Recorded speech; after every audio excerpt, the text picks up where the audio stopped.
যাকে তথাকথিত উপকার বলা হতো রতিন ঘোষ, তার কাছে দাঁড়িয়ে আজকে প্রশ্ন থাকলো যে মধ্যমগ্রামের রূপকার হিসেবে আপনি ঘুরে বেড়াতেন, আপনার ওয়ার্ডের আপনার লেজুর বাহিনীকে সব তৈরি করেছিলেন, কাউন্সিলর বানিয়েছিলেন, কোনোদিন খোঁজ খবর নিয়েছেন পরিস্থিতি কি আছে?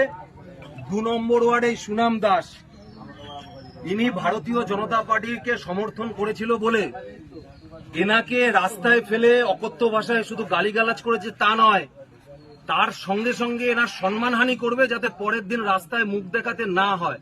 কে করেছে জানেন? আপনার এই 2 নম্বর ওয়ার্ডের যাকে কাউন্সিলর বানিয়েছেন তার বর, যাকে এই ভোটের আগে কিছুদিন আগে অটো স্ট্যান্ডের দায়িত্ব দিয়েছিলেন।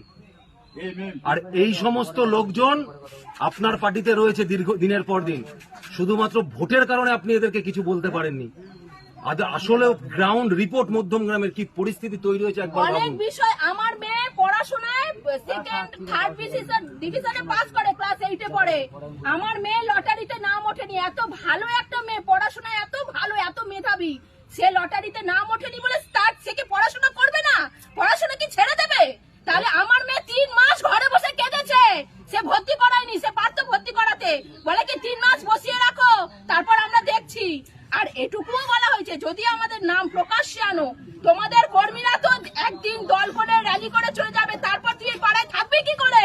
সব সময় থাকবে র্যালি, সব সময় থাকবে, আমাকে এখানে দাঁড়িয়ে থাকবে। আর আমাদের এই পাড়াটা, আমাদের এখানে প্রচুর, মানে আমার কাছে একটাই, হিন্দু মা বোনেদের কাছে, হিন্দু কেন, অন্য জাতি অন্য ধর্মের মেয়েদের কাছে একটাই কথা, শুধু আমি হিন্দু বলে, আমি জনতা পার্টি লিডার বলে এই কথাটা বলছি না, বা আমি পার্টিতে করি বলে এই কথাটা বলছি না, প্রত্যেক বাড়ি থেকে মা বোনদের বেরোতে হবে, সাহস দেখাতে হবে, না তো পরবর্তীকালে তোমার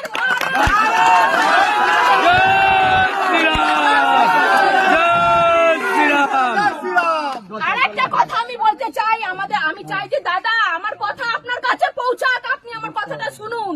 আমরা যদি বাহির মহিলার মেয়েরা যদি আমাদের হিন্দু ধর্মের মাদেরকে বোনদেরকে দুর্গা, কালী, সরস্বতী, লক্ষ্মীতে প্রতিষ্ঠিত করা হয়েছে, তাদের সেই অকাত, সেই মর্যাদা দেওয়া হয়েছে, আর যদি আমরা হিন্দু মেয়েরা অস্ত্র না তুলি, আমাদের ভাই দাদা কাকারা বাইরে বেরোবে কি করে?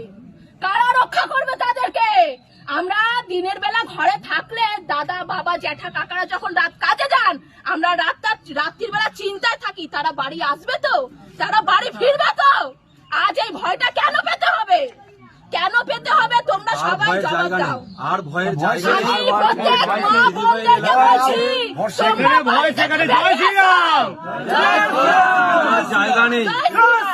দিদিকে কথা দিয়ে গেছি, আর কোনো ভয়ের জায়গা নেই।